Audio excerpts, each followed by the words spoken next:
The first potato felt wrong in her hand.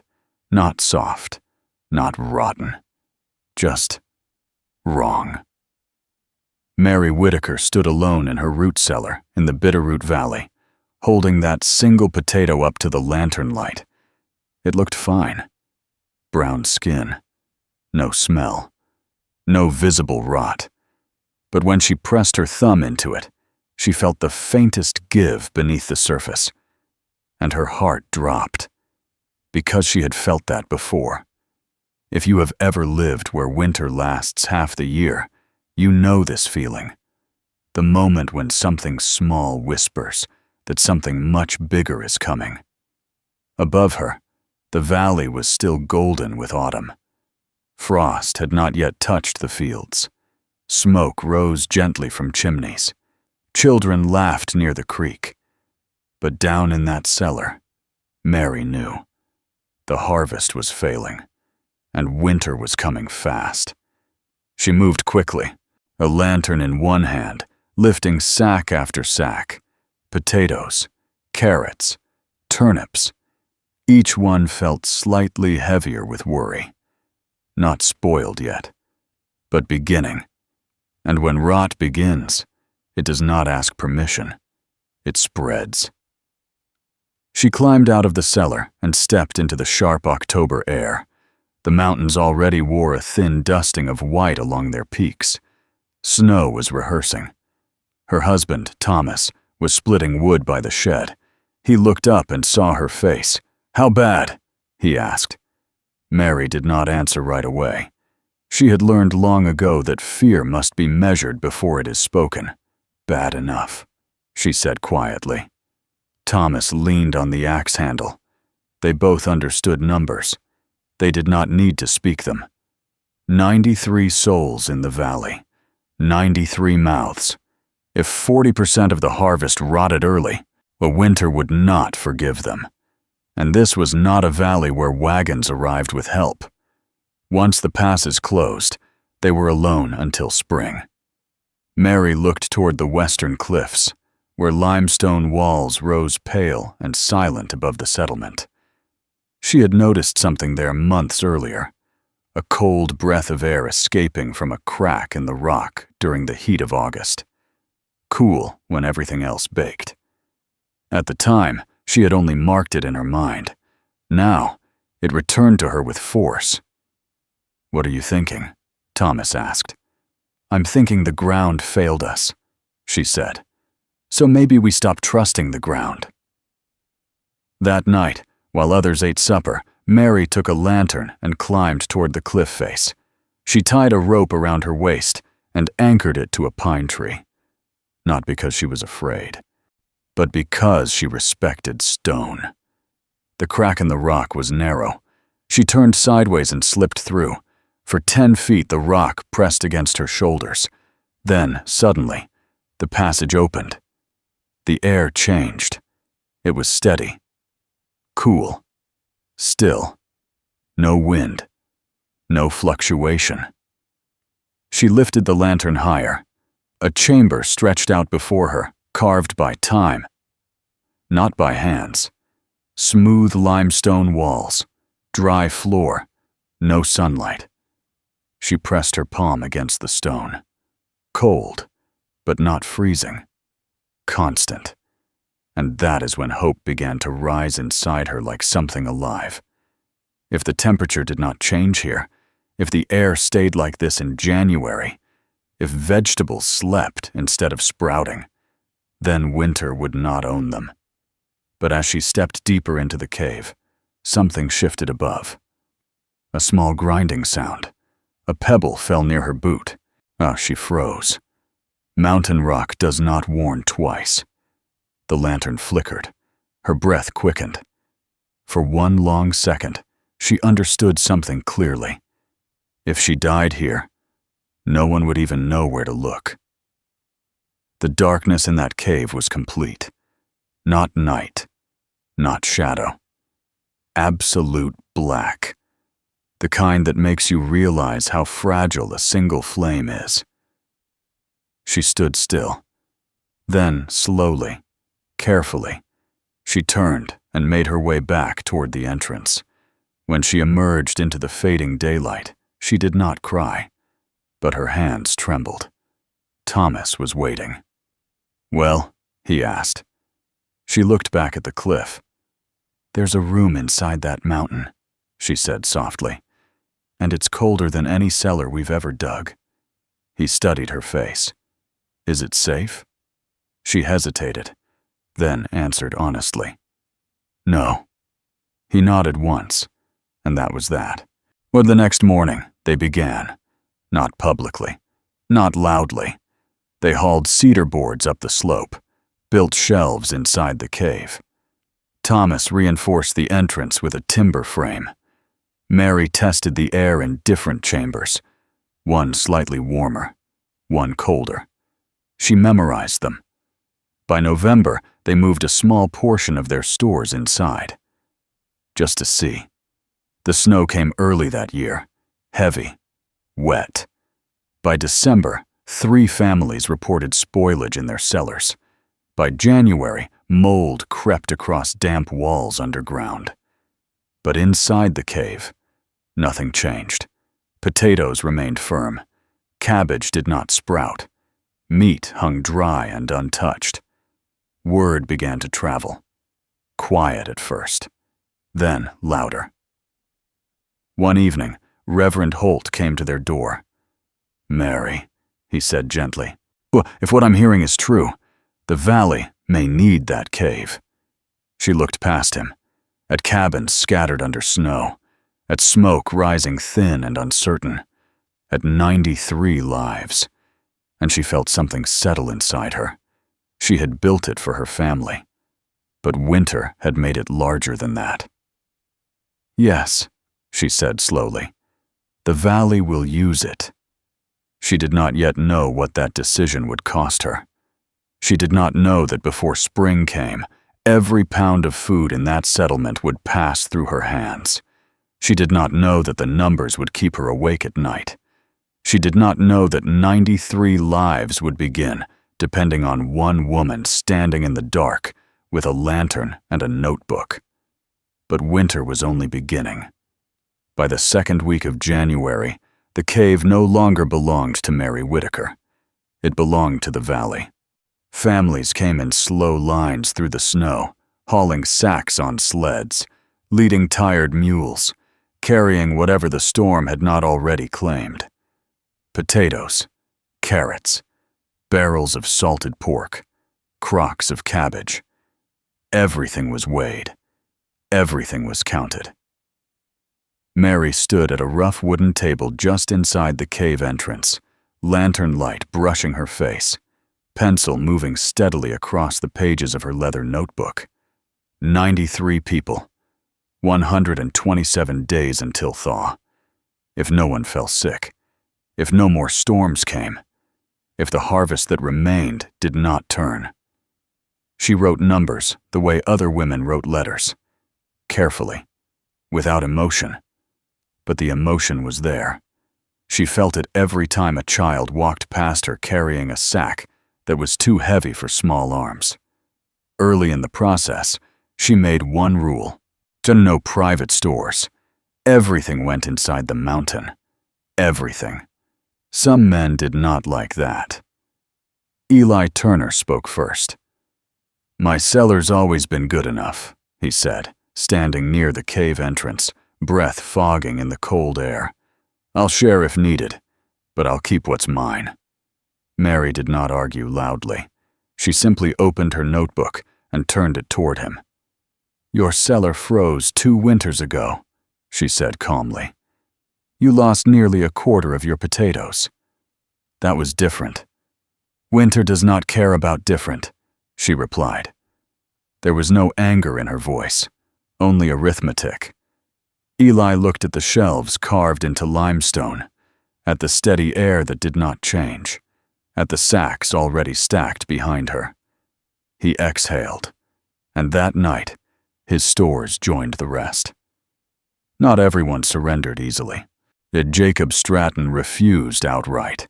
A widower with 3 children, he carried grief like a weapon. "I've kept my family alive without help," he said. "I don't need managing." Mary looked at him for a long moment. Then she asked a single question.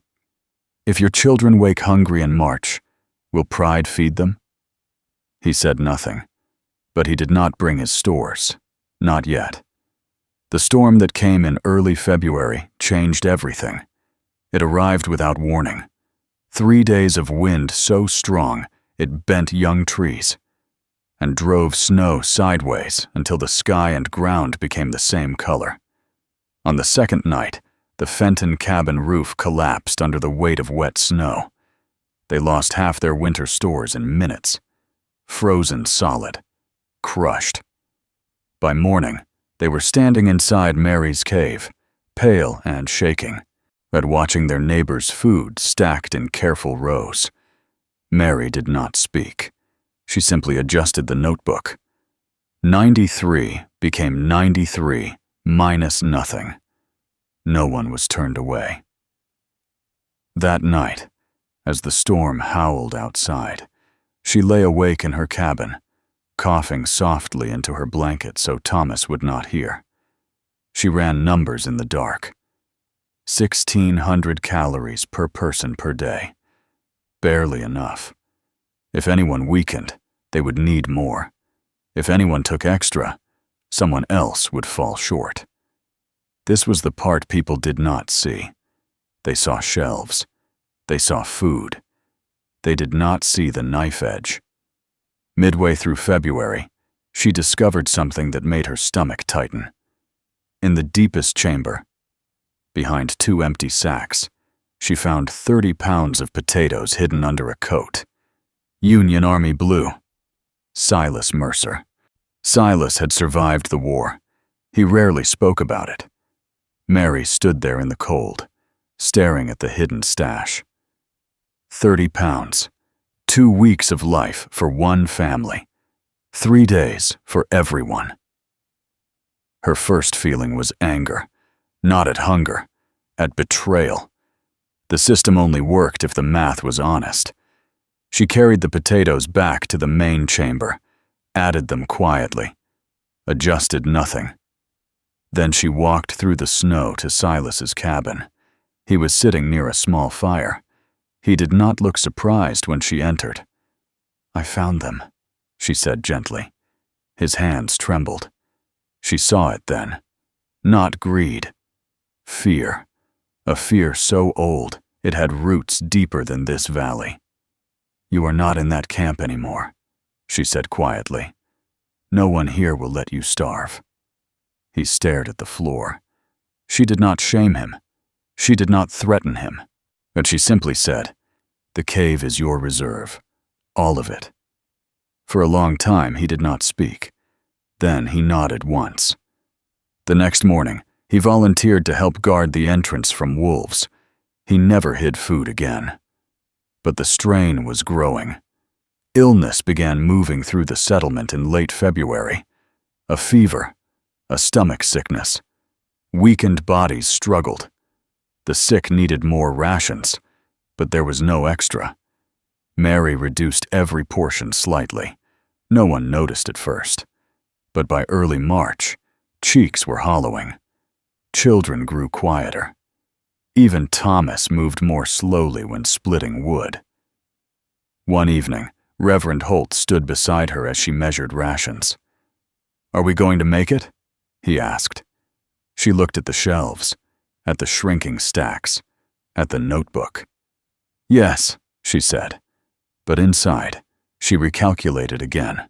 And if spring came late, they would not.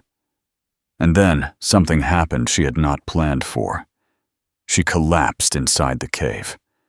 The cough that had lingered all winter tore through her chest like a blade. She dropped to her knees on the stone floor. Blood stained her hand when she pulled it away from her mouth. For the first time, she understood something terrifying. If she stopped counting, the system would stop. Thomas carried her home. Dot Hargrove, stubborn and sharp-tongued, took the notebook. "You taught me enough," Dot said. "Now lie still." Mary lay in bed for 5 days. 5 days of listening to boots crunch toward the cave without her. 5 days of trusting numbers written by someone else. It hurt more than the fever. On the 4th night, her son Samuel sat beside her. "Ma," he asked softly, "what happens if you can't count?" She looked at him, at the quiet strength in his young face, at the way he had watched her all winter. "Then you count," she said, and something inside her loosened, because maybe survival was not about one woman and one cave. Maybe it was about teaching others how to feel the soft spot before it rotted. When she finally walked back to the cave in mid-March, weak but standing, she saw something she had not expected. The shelves were different, not wrong, just arranged by other hands. Dot had grouped by size instead of type. Samuel's writing in the notebook was messy but clear. Silas stood watch near the entrance. Jacob Stratton was inside, helping move sacks without being asked. The system was breathing without her. For the first time all winter, Mary felt something deeper than relief, but she felt trust. But winter was not finished, and the hardest weeks were still ahead. March is the cruelest month in the Montana Rockies, not because of snow, because of waiting. The shelves in the cave had grown thin, not empty, not yet, but thin enough that every sack moved, felt heavier than it should. Mary stood at the long cedar table inside the cave, her lantern steady, her pencil moving slower now. 93 people. 34 days until the first possible thaw. If the sun held, if the river broke on time, if no new illness came. She had reduced rations twice. No one complained. That frightened her more than anger would have. Children no longer ran through the snow. They walked. Men no longer argued at meetings. They nodded. Hunger makes people quiet. One Tuesday, as she measured out the weekly portions, was Jacob Stratton stepped forward.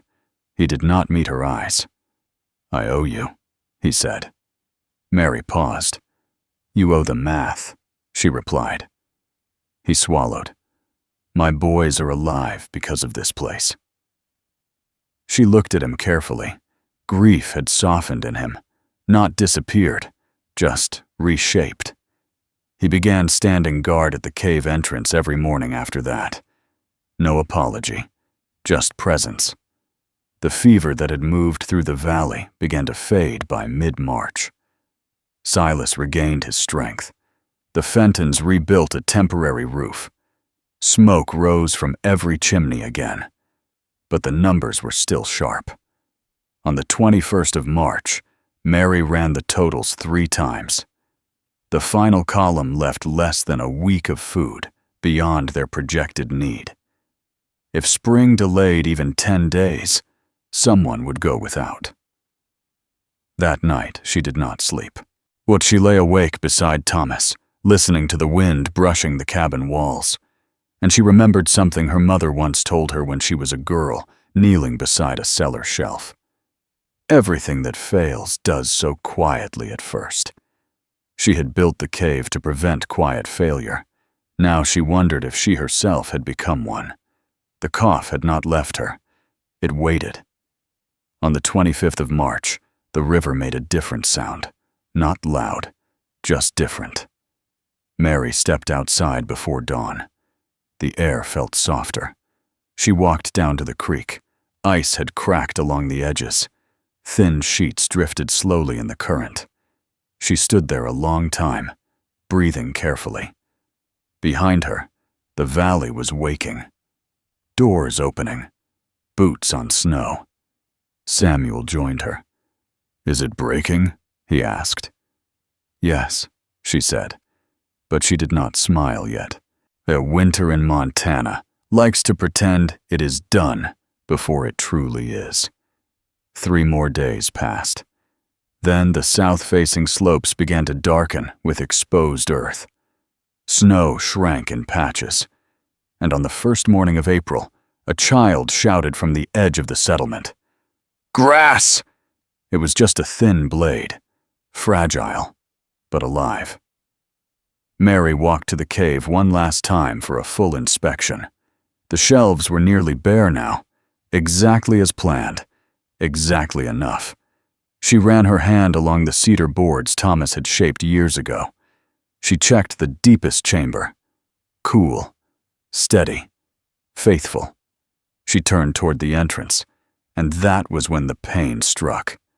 Not the cough, something heavier, a pressure across her chest that forced her to grip the stone wall. She waited. It eased. She began climbing the steps Thomas had carved into the limestone, each step slower than the last. When she reached the entrance, sunlight poured in. Warm, clear, April light. She stepped into it, and the world felt strangely balanced. Half shadow from the cave, half light from the sky. The sound of melting water filled the valley.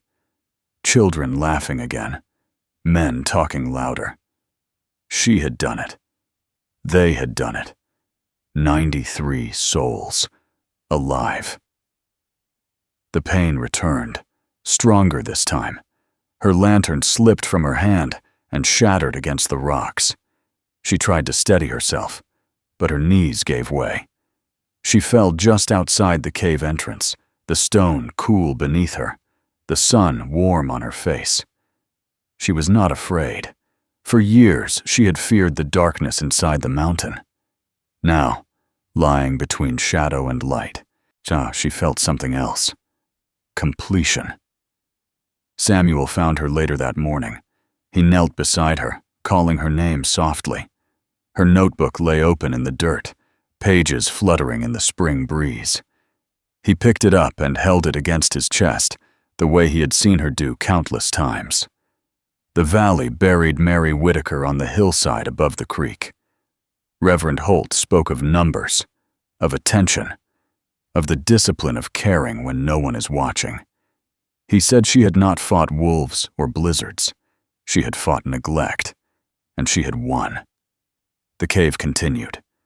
Dot and Samuel managed it through the next winters. Jacob stood guard until his hair turned white. Silas never hid food again. The system Mary built became tradition. Years later, when the railroad reached the region and canned goods began arriving in crates, the cave slowly emptied of necessity. But it never emptied of meaning. Children were brought there in summer to learn, to feel the steady temperature, to understand why the shelves were arranged as they were, to hear the story of the woman who trusted stone more than soil. In time, the settlement grew into a town. Cabins disappeared. Fields returned to grass. But the cave remained, hidden behind wild roses. Cool, silent, patient. And if you stand inside that limestone chamber today, you can still feel it. Not her voice, not her footsteps, but her attention. The careful discipline of a woman who understood that survival is not loud. It is not dramatic. It is quiet, counting in the dark. It is checking before things fail. It is sharing before someone asks. Tonight, wherever you are, but look around at the food in your kitchen, at the warmth in your home, at the ease you rarely question. And remember this: 93 people once survived a winter because one woman refused to ignore a soft spot in a potato. If this story meant something to you, share it with someone who understands quiet strength. And if you believe attention can save lives, stay with us for the next story. Because history is full of shelves that never went empty.